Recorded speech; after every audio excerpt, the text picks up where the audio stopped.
A homeless veteran was put on trial, but the judge went silent when he heard his name. Hello, everyone. Enjoy these relaxing moments while you watch the sky over New York. Heavy gray under the rain. Under that rain, a man walked silently. Michael Harris? His coat was torn to shreds, patches of mud clinging to the fabric. A musty stench rising from him, as if his body itself was decaying with time.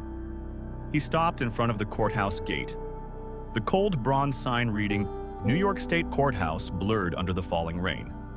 Michael pulled his worn-out baseball cap deeper over his head, took a deep breath, and pushed the door open. Inside the courtroom, all eyes turned toward him at once. Disgust, contempt, and a touch of mockery were evident on every face.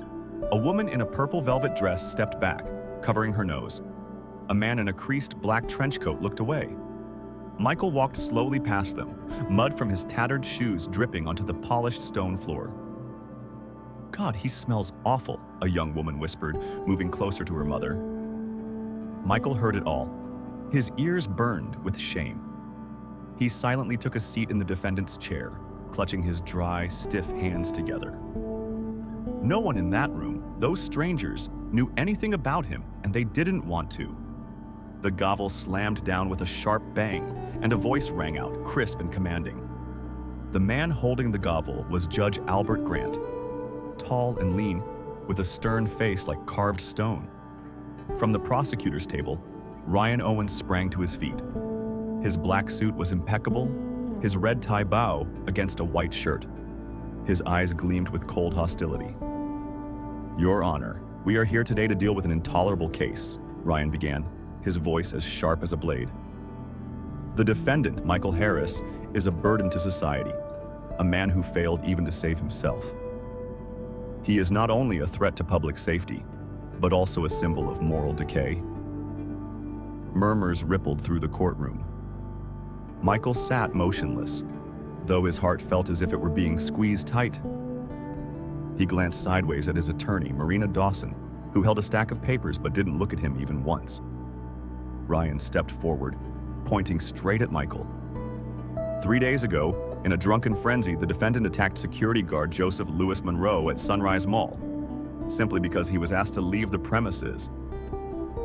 He paused, letting the accusation sink in. A woman in a beige raincoat gasped, "Heavens, that's horrible!" The whispers grew. "What more needs to be said?" Ryan continued, tone laced with sarcasm. "A man who once served, yes, a veteran of the Bosnian War, is now nothing more than a starving ghost, a danger to everyone around him." Marina rose quietly, her voice barely audible. "Your Honor, my client acknowledges his wrongdoing and is willing to accept a suitable punishment." Michael glared at her, his chapped lips moved. "No, that's not true." But his words vanished into the air. Marina had already bowed her head, avoiding his gaze. "We rest our case," Ryan said, adjusting his lapels. Albert gave a cold nod. "Does the defendant wish to speak in his own defense?" the judge asked. Michael stood, his hands trembling. He began. But Ryan cut him off, swinging his hand so hard that a few raindrops still clinging to his hair flew off. "Don't waste time on meaningless justifications," Ryan sneered. A few snickers echoed from the back of the room. Michael's eyes stung from the spectators' seats. A young police officer whispered to his colleague, "Why not just throw him straight into a mental hospital?" The other shrugged. "Not worth the taxpayers' money." Another bang of the gavel. "Sit down," Albert ordered. Michael slumped into the chair, his head bowed so low it nearly touched his knees. The musty smell from his soaked coat intensified. Ryan smirked, pleased that his prey was caught. From the rear door, Officer Paul Green entered carrying a torn plastic bag filled with Michael's belongings. An old backpack, a faded military jacket, a small photo frame with a broken corner. "The defendant's possessions," Paul said, dropping the bag like garbage. Michael stared at the backpack, pain piercing his chest. He mouthed the words, whispering, "Please don't. That's all I have." No one responded. Ryan rolled his eyes in visible disgust. Court clerk Lucy Martin read the charges mechanically. Michael Harris, charged with assaulting a law enforcement officer and disturbing the peace. Recommended sentence, 3 years in prison. The gavel struck again. Albert declared, "The court will recess for 30 minutes before delivering the verdict." Michael sat frozen, eyes locked on the floor. People began to leave, their shoes clattering on the cold stone, like blades cutting into him. A young boy holding a red umbrella asked his mother, "Mom, why is that man so dirty?" The mother hurried him along, whispering, "Don't look, honey, he's a bad man." Michael heard every word. Each whisper sliced into him like a knife. In the corner, Assistant Officer Henry Morales nudged his partner, sneering, "Looks like we've got something new to laugh about at the bar tonight. More stories about the garbage of society." The other shrugged. Michael quietly closed his eyes. He remembered Bosnia, those freezing nights beside his fellow soldiers, sharing every sip of water, every bullet. He remembered the grateful eyes of children he saved during shelling in Sarajevo. And now, here he was, despised, abandoned, on the table. The old backpack lay soaked with rainwater, crushed and deformed like his life. 30 minutes later, the bell rang again, signaling the resumption. Michael Harris stood quietly at the defendant's stand, his hands icy cold. Outside, the rain still poured. Gusts of wind slipped through cracks, chilling the room. Judge Albert Grant entered, his black robe billowing with each heavy step. His face was unreadable. Ryan Owens was different. He stood up eagerly, voice triumphant. "Your Honor, I believe there is no need for further evidence. The defendant is a public menace, and the punishment must be severe, to serve as a warning." Albert gave a stiff nod. "The court hereby sentences Michael Harris to 3 years in Southfield Correctional Facility, effective immediately." The gavel struck coldly. Michael stood stunned, his lips quivering. "Please, Your Honor, just one word." Albert replied coldly, "The court has delivered its sentence. This session is concluded." Officer Paul Green stepped forward, roughly handcuffing Michael. "Let's go, old man." Michael stumbled forward, dragging his feet across the cold floor. His backpack was still abandoned on the clerk's desk. He looked back, whispering, "The backpack, please, let me take it." Ryan Owens shrugged, sneering. "Confiscated items related to the crime will be stored." "No, it's not a crime item," Michael pleaded. "It's a keepsake. Please, don't take it." No one replied. The second officer, Stephen Ross, a burly man with dark skin, snapped, "Move it, you piece of trash," yanking Michael as if dragging garbage. In that moment, Michael felt himself shatter into 100 pieces. He was no longer a person, just worthless debris. The courtroom erupted with noise. Some reporters' cameras flashed, capturing the humiliating scene. "Look at him, like a beggar," a young woman whispered to her boyfriend, both laughing. Michael staggered, mud from his shoes streaking across the clean floor. He whispered in despair, "I just want my backpack, please." Paul snapped, "Shut up," shoving him so hard Michael nearly fell forward. In the corner, security guard Joseph Louis Monroe, the one Michael had clashed with, leaned against the wall, arms crossed, face triumphant. As Michael passed, Joseph smirked. "Good luck in prison, old man." Michael looked up at him. His eyes showed no anger, no hatred, only pain.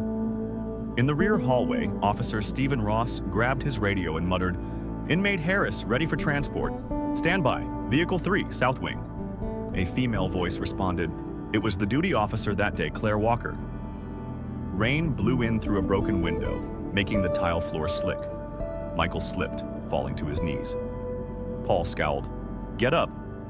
No more games. Michael crawled to his feet. Whether his eyes held rain or tears, no one could tell. A shadow approached.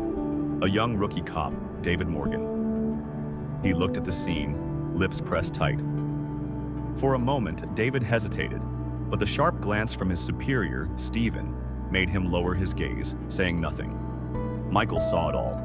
That silent complicity chilled him more than the storm outside. In the back lot, a white prison transport van waited, rain-streaked, logo of the Correctional Management Authority. Stephen shoved Michael up the van steps. "Move it," he ordered. Michael turned his head one last time. Through the blurry curtain of rain, he saw the backpack lying abandoned on the courtroom table, unnoticed by anyone. "My backpack, please, ... Paul shook his head in annoyance and slammed the van door. The metallic clang sounded like the final slam on Michael's life. The engine roared. The van jolted forward, disappearing into the stormy rain. Inside, Michael was jostled with each turn. Steel cuffs cut into his skin. Beside him, another inmate, a long-haired man with tattoos, let out a guttural laugh. "Welcome to hell, old man." Michael didn't respond. He shut his eyes, letting the cold droplets trickle down his wrinkled cheeks. Southfield Correctional Facility loomed from the gray rain. Towering iron gates, concrete walls topped with barbed wire. A world with no room for compassion. Waiting for him was Correctional Officer Anthony Scott. He wore his cap low, face like stone. As Michael stepped down, Anthony gave him a quick glance from head to toe, lips curling in contempt. "Another ragged old man, huh? This season's been generous." Paul handed over the paperwork. Anthony signed carelessly, then ordered, "Escort him to Block C, Wing B." A young guard, Victor Ramsey, gripped Michael's cuffed wrist tightly, pushing him down a long, dim hallway. Michael smelled mold, disinfectant, and a faint metallic scent, like blood. The cell door opened, a small, narrow space with stained walls and a moldy mattress on a rusted bed. Victor removed the cuffs and shoved Michael inside. The door slammed shut behind him, metallic echo ringing down the corridor. Michael stood trembling in the middle of the cell, his legs aching, old wounds flaring. He dragged himself to the bed, collapsed onto it, burying his head in his scarred hands. Rain hammered against the barred window. Shouts and laughter echoed from other cells. The prison sounded like a monstrous belly swallowing him. "Oh God," he whispered, "why have you abandoned me?" No answer. Only a mocking voice through the wall. "Looks like we've got ourselves a new playmate, boys." Michael curled up like a child, frozen, exhausted. A sob broke from his chest. The backpack, everything he had, remained behind, cold and forgotten in the courtroom. Michael Harris sat curled in the corner of his cell, hands over his head. The cold seeped through the stone floor into his bones. Outside the door, the yelling and pounding of prisoners echoed like howls from hell. After some time, footsteps approached. The door creaked open. A figure appeared. Officer Anthony Scott, with another prisoner beside him. "This is your new cellmate," Anthony said bluntly. "Say hello to Andrew Ross." Andrew was muscular, with a buzz cut and a snake tattoo around his neck. He grinned sinisterly. "Hey, old man," he said gruffly. "Hope we get along." Anthony smirked and slammed the door shut. Andrew stepped closer, nudging Michael's leg with his boot. "Name?" "Michael." "Harris," Michael answered hoarsely. "Harris, huh? Andrew smirked. "Sounds like military." "You a vet?" Michael gave a slight nod. Andrew chuckled darkly. "Well, now you're just another sewer rat like us." He slapped Michael hard on the back, making him sway. "Don't worry, I'll take good care of you if you know your place, old man." Michael didn't respond. He turned away, heart heavy. That first night at Southfield Correctional passed under tense silence. Michael lay curled on the moldy mattress, listening to Andrew snore like a chainsaw. Every time he closed his eyes, he saw his old backpack lying alone on the courtroom table. "Please don't take it," he murmured in his sleep. The next morning, sirens blared through the prison. Michael slowly got up, every muscle aching. The cell door swung open. Another officer, Ralph Sanders, barked, "Line up to the mess hall." Michael shuffled along with the crowd, dragging his feet across the cold cement. Andrew walked beside him, bumping his shoulder. "Move it, old man. If I miss breakfast because of you, I'll grind your bones in the cafeteria." The stench of spoiled food hung heavy. A long row of dented steel trays, watery porridge, a hard slice of bread. Michael received his tray, hands trembling. He looked for a seat but was blocked by Charles Vega. "This is my seat, you old fart," Charles growled, grinning cruelly. Michael backed away, searching for another spot, but everywhere was hostile. He finally sat on the floor in a corner, eating in silence. Every spoonful of porridge felt like shards of broken glass.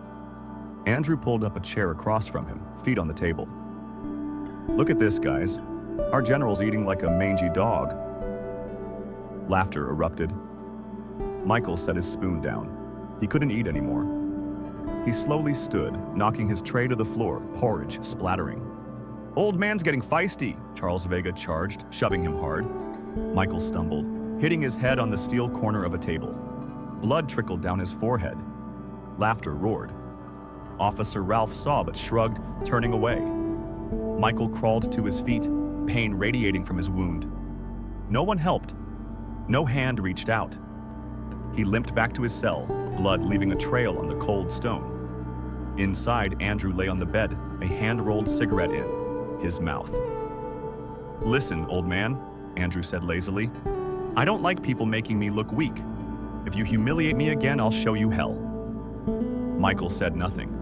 He sat at the edge of the bed, cradling his bleeding hand. Dim light filtered through the tiny window, casting shadows across his weathered face. A face once hardened by war, now lined with wounds that never healed. Night fell. Michael couldn't sleep. Andrew snored steadily nearby. Other inmates banged and yelled obscenities. Overwhelmed, Michael curled up, despair crushing him. "Why?" he whispered. "Why did it come to this?" The image of the backpack returned. Inside, a photo of him with comrades Emmett, Stephen, and Captain Franklin in sorrow. Men he fought beside. And now he was alone, discarded like a broken object. The next day, Michael was summoned to the prison infirmary. Nurse Martha Gordon examined his gash, frowning. "Good Lord, who let you get like this?" Michael said nothing. Martha cleaned the wound efficiently. "Be careful. Weak people don't last long here." Michael nodded faintly, his heart heavy. On his way back, he unexpectedly crossed paths with Lucy Martin, the court clerk who had read his charges. She was at the facility to sign transfer documents. "Lucy," Michael called softly. Her expression wavered. She recognized him, the pitiful man huddled in the rain. You're Harris?" she asked. Michael nodded. She pressed her lips together, about to speak, then turned away. A fleeting hope flickered within him. That evening, Michael sat on the bed, holding a chunk of bread, hard as stone. His stomach growled, but his throat felt too tight to swallow. Andrew approached, eyes gleaming. "Hey, old man, I heard you used to be a soldier. Nice. I love a challenge." Before Michael could react, Andrew punched him hard in the stomach. Michael doubled over, collapsing to the floor. Laughter erupted. "Get up, soldier boy!" Andrew shouted, full of malice. "Get up and fight like you did back in the day!" Michael clutched his abdomen, trying to crawl away. Andrew stomped on his hand. Pain shot up his arm. Only when the alarm blared, a sudden inspection, did Andrew stop, spitting near Michael's head. "You're lucky today, worthless wreck," he sneered. Michael lay still, gasping. The pain throbbed through him, but worse was the shame. The overwhelming humiliation drowning him. Outside, rain still fell. 1 week after the beating, Michael Harris had become a faded shadow in Southfield Correctional. He moved like a ghost, avoiding the eyes of other inmates, staying clear of guards who saw him as a minor inconvenience. That morning, after the siren, Michael dragged himself toward the cafeteria. The wound on his forehead had started to scab, but the bruises still throbbed. As he stood in line, a heavy hand slapped his shoulder. "Good morning, old buddy," Andrew's voice rang out, followed by laughter. Michael didn't turn. He kept his head down, took the bowl of watery porridge, and the hard piece of bread. He found a seat near the wall, but Andrew wasn't done. He strolled over and plopped down across from him, casually snatching the bread from Michael's tray. "You don't need to eat so much, old man," Andrew said, chewing noisily with a crooked smile. Michael clenched his fists, then let them fall. He understood. Resistance only brought more pain here. Another inmate, Samuel Torres, approached with his tray. "I heard you used to be a soldier," Samuel whispered, eyes sly. "Is that true?" Michael didn't answer. Andrew chimed in. "Oh, it's true. Glorious past. Now, just a walking joke." Samuel chuckled and leaned over the table. "Got a bet going. How long you'll last?" Michael looked up, eyes detached. 3 months. Samuel grinned. "My money's on 3 months." Andrew high-fived him. Both looked pleased. Later that afternoon, Michael was called to the Labor Education Office, where new inmates filled out paperwork and signed behavior agreements. The officer in charge, Bella Jameson, a middle-aged woman with a cold demeanor, asked, "Can you read?" "Yes," Michael answered softly. "Then sign here." She pushed a form toward him. Michael picked up the pen, his thin, dry hand trembling as he scrolled his name. Michael Harris.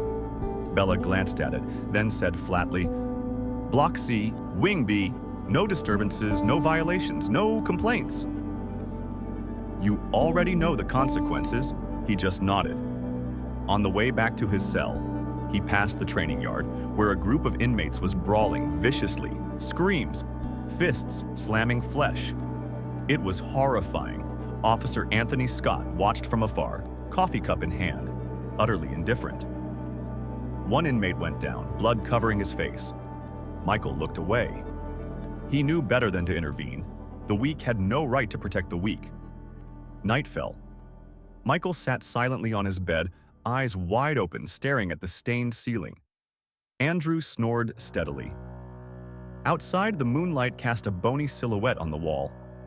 Michael raised a hand to his chest, the place where his backpack should have been, where his keepsakes, fragments of his life, belonged. A sharp pain gripped him. "My backpack. My memories," he whispered, choking up. "They took everything." No one heard him, only the wind and the dark. The next day, Michael was called for visitation. He was surprised. Who would visit? Inside, he saw a familiar face. David Morgan, the young officer who had hesitated as Michael was dragged out of court. David sat behind the glass, holding a phone. "Mr. Harris," David began, clearly uneasy. I don't know why I came." Michael stared at him, bloodshot eyes. "I saw what happened at court. I'm sorry," David said softly.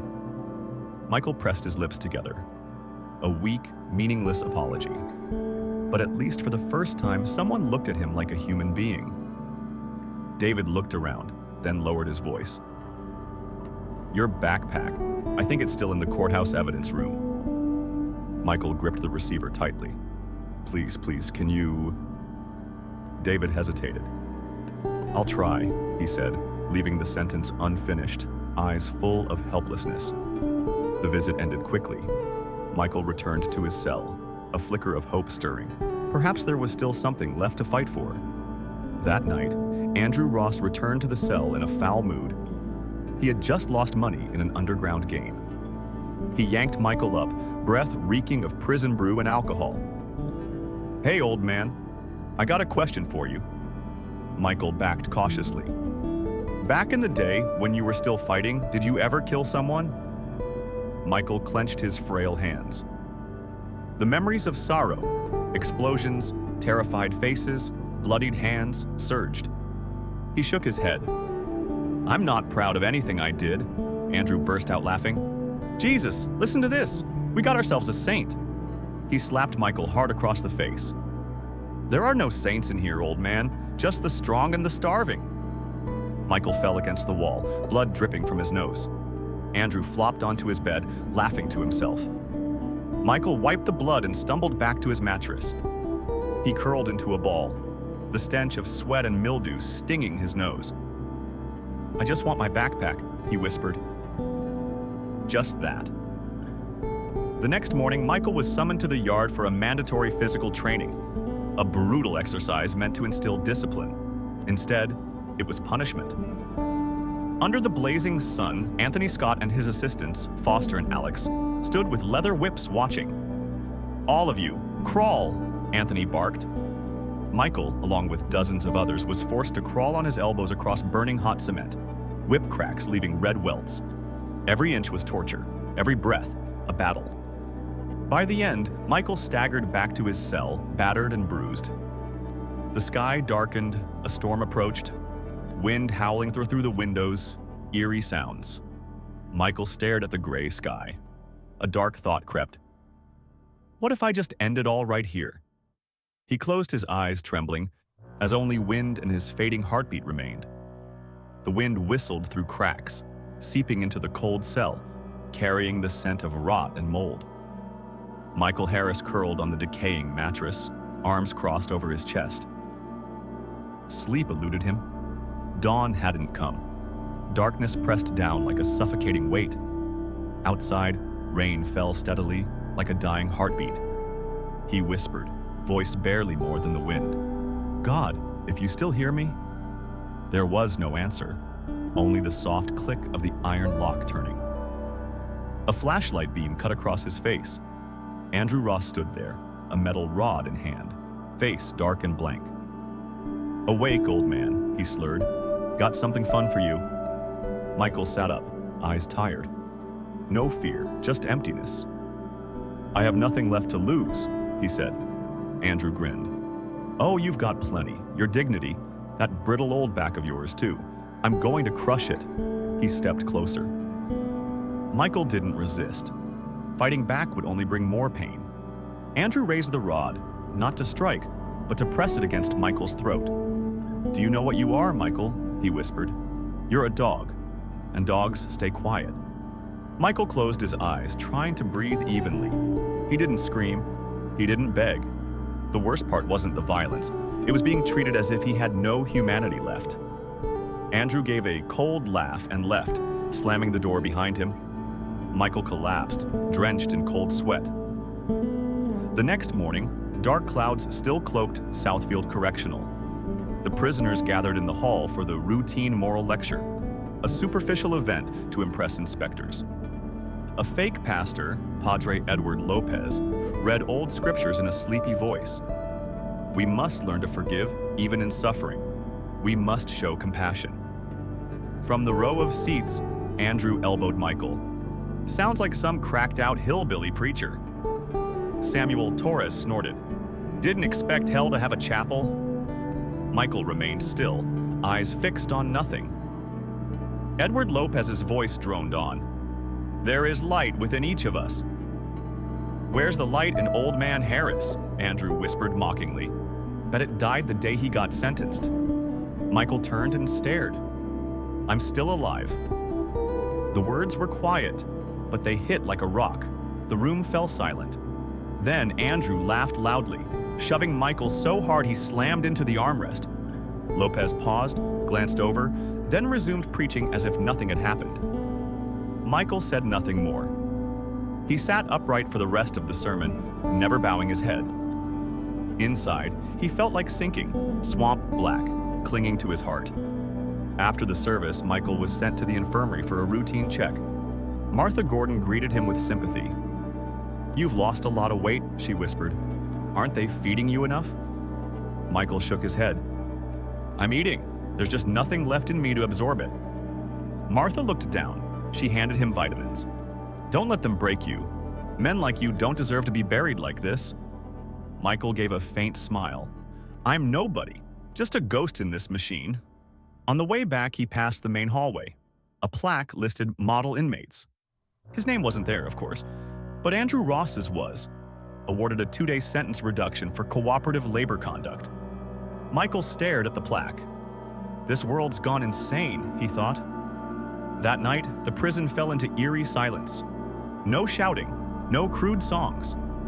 Michael lay in bed, hollow. Then, a soft sound from the mail slot, a small piece of paper. He opened it. Scrolled handwriting read, Your backpack still exists. Someone is trying to destroy it. Do something before it's too late. No name, no clue. Michael gripped the paper tightly, heart pounding. The backpack, memories, thundered through him. Inside, a photo of him with comrades in Bosnia, every face young and sharp. A handwritten letter to Sergeant Harris, the man who keeps his word.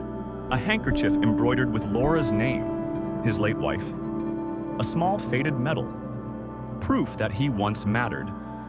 If he lost it, he'd truly have nothing. He jumped up and quickly scribbled on a scrap of paper. "I need to protect the backpack. I need help." He slid it through the mail slot, hoping whoever sent the note would find it. The next morning, the rain had stopped, but the air was heavier than ever. Anthony Scott entered each cell, announcing routine inspections. When he reached Michael's, he paused, frowned. "Who were you writing to?" Michael froze. "I don't know what you're talking about." Anthony grabbed his collar, snarling. "Don't play dumb. This place sees everything. Who told you to whine about that damn backpack?" Michael didn't respond. Anthony punched him hard in the stomach. Michael doubled over, coughing violently. "Filthy scum!" Anthony spat. Turning to leave, he threw one last blow. "Your backpack will be burned tomorrow morning." Michael stood still, heart racing. "No," he whispered. "No, it can't be." He slumped onto his bed, drenched in cold sweat. If the backpack was gone, what was left of him? No honor? No family? No one who believed? Only his name, fading like smoke. He didn't sleep. He stared into the pitch-black sky, eyes dry, unblinking. For the first time in years, Michael felt true fear. Fear of being forgotten, erased. Even the past, the one thing he had left, would be taken away. The next morning, New York's sky remained overcast, gray, like the city mourned something too painful to name. In cell C2, Michael Harris sat motionless, eyes fixed on the chipped wall. He hadn't slept a wink. Anthony Scott's words echoed in his mind. "Your backpack will be burned tomorrow morning." Today was that morning. The lock clicked. Foster stepped in, expression as indifferent as always. "Let's go, Harris. You've been ordered to court for final transfer procedures."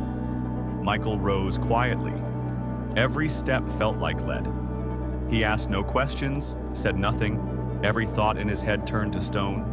On the transport van, Michael sat between two officers. The vehicle rumbled down familiar roads, past neighborhoods he once knew, past squares he no longer belonged to. The courthouse loomed in front, tall, cold, gray, like the faces of those who once judged him. A tightness grew in Michael's chest, not from fear, but from a gut feeling. Today, the last thing he had left in life would truly be gone. In the intake room, Anna Brooks, the evidence officer, was already there. A large cardboard box labeled Evidence Code 77A Pending Destruction sat on the table. Michael glanced at it. His heart pounded. "No, please don't," he whispered. Anna looked at him with disinterest. "You have no right to interfere," she said. "According to protocol, evidence no longer in legal use is subject to destruction unless a formal appeal is filed by the defendant or their legal representative. You," she pointed at the file, "have no attorney." Michael staggered forward, nearly collapsing. "Please, let me keep it. It's not evidence. It's my entire past." Anna sighed and cut him off. "I follow procedure, sir. Procedure doesn't have feelings." "Don't make this harder," Michael begged, voice cracking. "It's worthless to anyone but me. Inside are pictures of my wife, my war medals, my injury certificate. I served in Bosnia. I risked my life for America." His shouts drew some clerks' attention, but they didn't intervene. They glanced briefly and returned to their screens. Anna took a step back, signaling the officers. Foster pulled Michael away from the table. "That's enough," he said. "Don't make a scene." "That's all I have," Michael whispered. "It's all I have left." He struggled, but was too weak. Foster yanked him back. "Stop putting on a show, old man." Michael collapsed into a chair, clutching his face, sobbing like a child. Once he had held a rifle on the battlefield. Now he was being dragged like a beggar, causing a disturbance at City Hall. Suddenly, the door opened. Ryan Owens entered, dressed in a black suit, crimson tie as vivid as blood. He smirked at Michael, crumpled on the floor. "You again," Ryan said with disdain. "Haven't you figured it out? You don't belong in this world anymore." Michael looked up, eyes filled with tears. "Mr. Owens, I'm begging you, don't let them burn my backpack." Ryan laughed. "Backpack? God, you're still clinging to that piece of junk? The world runs on power and rules, not sob stories of some ragged veteran." He turned to Anna. "Follow protocol. Burn it today." Michael screamed and lunged toward the table, but Foster and another officer grabbed him. "No!" he shouted. "Please, I'm begging you." Anna nodded, her voice cold. "Take him out." The two officers dragged Michael across the tiled floor, shoes kicking backward, heels scraping, leaving streaks of mud and dried blood. He looked back one final time at the backpack lying abandoned on the courtroom table, unnoticed by anyone. No one in the room looked after him. No one paused. No one said a word. 3 days later, something unexpected happened at the state courthouse. That morning, the sky over New York was unusually clear. Sunlight streamed through tall windows of courtroom 3. Judge Albert Grant sat slowly flipping through a thick file. Known for being cold, disciplined, and emotionally detached, he suddenly stopped at a name: Michael Harris. He had sentenced that man. A fast, merciless trial, no real defense. He didn't remember the face, but the name made his finger freeze. A strange feeling stirred. Grant straightened, opening the full, unredacted file, one not publicly released. A worn sheet of paper slipped out, edges yellowed and folded, but the print remained legible. Harris, Michael, Sergeant, Special Forces, Bosnia, Saro, 1995. Beneath that, in faded handwriting, saved Lieutenant Albert Grant during a shelling on July 14th in the New Hope District. Grant froze, eyes widening. His trembling hands clenched the paper. The room was silent, oppressively so. He stood abruptly. The chair behind him slammed into the wall. "No, it can't be," he whispered, dry-mouthed. He pulled out his phone and dialed quickly. "Lucy," he said urgently, "bring me the original case file for Michael Harris. Everything. Now, and cancel every hearing scheduled for this morning." His secretary, startled, asked, "Sir, is everything okay?" "Don't ask, just do it." 10 minutes later, Court Clerk Lucy Martin entered, carrying a stack of files. Grant snatched one, flipping through rapidly. "Why does the original file say he was Special Forces? Decorated and saved my life, yet none of that was ever brought up? Who edited the trial documents?" Lucy paled. "Sir, I only read the version approved by the Justice Department and Prosecutor Owens." Grant narrowed his eyes. "Owens!" He gripped the file in fury. "Call him now." Lucy hesitated but left. 10 minutes later, Ryan Owens entered confidently. "You called for me?" he asked politely, eyes gleaming with defiance. Grant threw the document onto the desk. "Explain this." Owens glanced at it briefly. "Oh, that's a section not directly relevant to the charges. Michael Harris was a veteran, sure, but the assault happened. His service history doesn't erase the crime. You deliberately omitted details about his past," Grant barked. "Owens." "Legal strategy," Owens said smoothly. "We focused on his present behavior. Military history doesn't absolve assault." "Using this courtroom as a stepping stone for your campaign," Grant snapped, eyes cold. "Justice doesn't serve personal ambition," Owens smirked, "and you handed down the sentence without a second thought, ignoring his desperation." Grant was stunned. Owens continued, "If he saved your life, then you just destroyed his." A storm of rage swelled inside Grant, but deep down, he knew Owens was right. He had been a silent accomplice. Immediately, Grant convened an emergency internal review. The entire case against Michael Harris was re-evaluated, this time in full, with previously uncalled witnesses. Statements from aid centers were considered.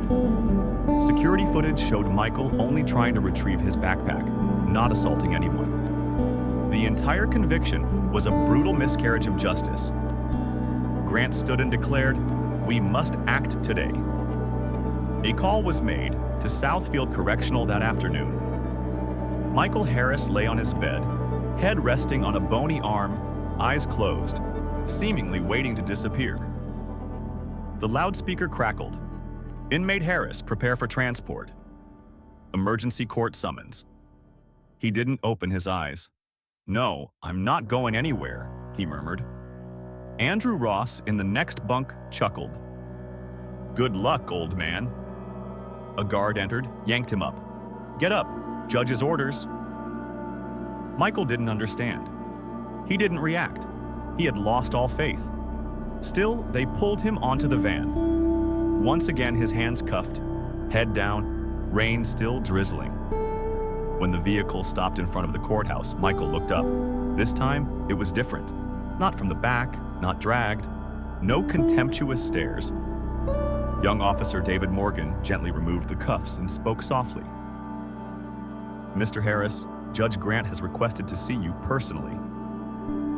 Michael looked confused. He was led into a private room. Judge Grant stood at the center, his robe removed, holding a file. As Michael stepped in, Grant turned. They stared. 1 second, 2, 3. Then Grant fell to his knees, bowing his head, voice trembling. "Mr. Harris, you saved my life in sorrow." Michael froze. "July 14th, 1995, Grant continued, voice trembling. "I was trapped under collapsed walls after shelling. You risked your life to pull me out. I remember your eyes, your blood pouring. You're shouting, 'You're not dying here, Lieutenant.'" The room was silent. David Morgan lowered his head. Lucy Martin covered her mouth. The guard stood motionless. Michael, for the first time in years, sank slowly into the chair. Grant continued, voice cracking, "I repaid you by letting you be dragged out in handcuffs, by losing everything. I don't deserve to be called a man, let alone a judge." Michael said nothing. Tears streamed down his face, like rain in New York. Grant rose, voice thick. "Ryan Owens will be investigated for record tampering and violating ethics. Your charges are dismissed," he turned to the clerk. "Order all your belongings to be returned to Michael Harris. The City of New York is hereby obligated to issue a public apology, provide housing, and lifelong medical care." A moment of silence. Then Lucy Martin stepped forward, holding the worn backpack, the same one discarded, now cradled like a priceless treasure. She choked up, "I'm sorry. I couldn't stop what happened." Michael held the backpack to his chest, trembling hands. He broke down, not in anguish, but in relief, a soul finally returning to its body. That morning, Courtroom 3 was unlike any in New York's history. The gallery was packed, spectators, reporters, news crews, radio stations. Rumors of a historic ruling had spread. Michael Harris sat in the center, no longer handcuffed, no longer hunched. He wore a new coat, brought by David Morgan, replacing the ragged one. In his arms, he clutched his restored backpack, the living proof of his life. Judge Grant entered, calm but with heavy eyes, like carrying a silent tragedy decades long. The gavel struck. "Silence, please." The room held its breath. Grant looked at Michael, then spoke clearly. "Today's session is not to prosecute anyone. It is to publicly correct an unforgivable mistake." He held up a document. "This is a record that states, in 1995, Sergeant Michael Harris of the U.S. Special Forces risked his life to save fellow soldiers, including me, Lieutenant Albert Grant, in Bosnia." A wave of murmurs swept through. "This same man," Grant said, voice faltering, "was rushed through trial, stripped of a proper defense, convicted, humiliated, simply because of apathy and political ambition." All eyes turned to the prosecution table, except Ryan Owens was no longer there. After the internal review, he had been suspended, facing disciplinary and criminal charges for falsifying records. Grant continued, "Therefore, this court declares all charges against Michael Harris nullified. His record expunged. His name restored. The City of New York is ordered to issue a formal apology, provide permanent housing, lifelong health care, and legal support if he chooses to pursue action." A moment of silence. Then applause, initially scattered, then thunderous. The entire courtroom erupted. A female reporter from CNN wiped tears from her cheeks. A man in the back placed his hand over his heart. Even court staff, those who once ignored Michael's pain, bowed their heads in remorse. Lucy Martin stepped forward, voice trembling. "I was the clerk during his first trial. I'm sorry, I read that indictment without checking. I have no excuse." Michael simply shook his head. "I don't blame anyone. I only wanted to be heard. To live. To be a person. Grant stepped down from the bench, no longer in robes, just plain clothes. His expression somber. He approached Michael, the man who once pulled him from the rubble in sorrow. In front of everyone, Grant dropped to his knees. The room went still. "Mr. Harris," he said, voice thick with emotion, "I owe you my life. Without you, I would have died 30 years ago. And I let you die again, this time with dignity. Today, I bow to you." Michael could hardly believe what he was seeing. He stammered, "Please, sir, stand up." Grant remained kneeling. "Number today, I am the one being judged, not you." The room erupted again, applause deafening. The New York courtroom had never witnessed anything like this. A judge on his knees, begging forgiveness from a man once deemed society's garbage. Michael stood, clutching his backpack tightly against his chest. His voice broke. "All I ever wanted was for someone to see me as a human being." Lucy stepped forward and gently unzipped the backpack. Inside, an old photo of Michael with his soldiers in Bosnia, every face young, eyes sharp as steel, a handwritten letter to Sergeant Harris, the man who keeps his word, Laura's embroidered handkerchief, a faded medal, and proof that he once mattered. David Morgan choked up. "You kept it all these years." Michael nodded slowly. "It's all I had. Proof that my life once meant something." Grant took his hand. "Starting today, everyone will know that you are not just a soldier, but a human being, worthy of dignity, respect, and love." A week later, the story swept across America. The front page of the National Enquirer read, "Wrongfully convicted veteran redeemed, all of America weeps." National news aired footage of Judge Grant on his knees. Millions watched and cried. From his new apartment, courtesy of the city, a modest, sunny home overlooking Central Park, Michael Harris was interviewed.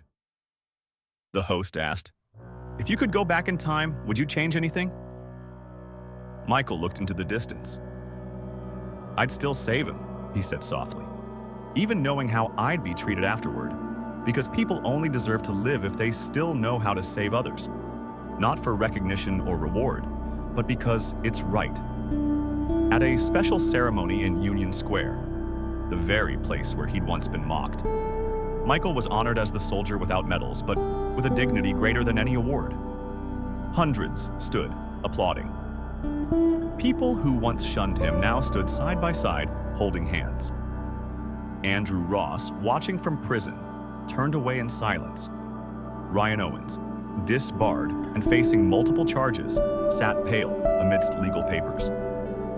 Michael, once dragged from the witness stand like a criminal, now stood on the podium, symbol and survivor. He spoke one sentence: "Gratitude can save a lost soul. Justice is what saves society." The room thundered with applause. He bowed, face calm, eyes bright. For the first time in decades, Michael Harris smiled, the smile of a man given everything back. His story is a profound reminder. Human dignity cannot be dictated by circumstance, status, or society's indifference. A man once broken and humiliated, if he lives with integrity and heart, can have his honor restored. Justice isn't the cold silence of law. It's the courageous act of making things right, admitting wrongs. And above all, gratitude, if late, has the power to redeem not just a person, but an entire community. If you enjoyed this story, please give it a like and subscribe to our channel. Your support motivates us to keep bringing heartwarming stories almost every day. We are very grateful for your support. See you soon.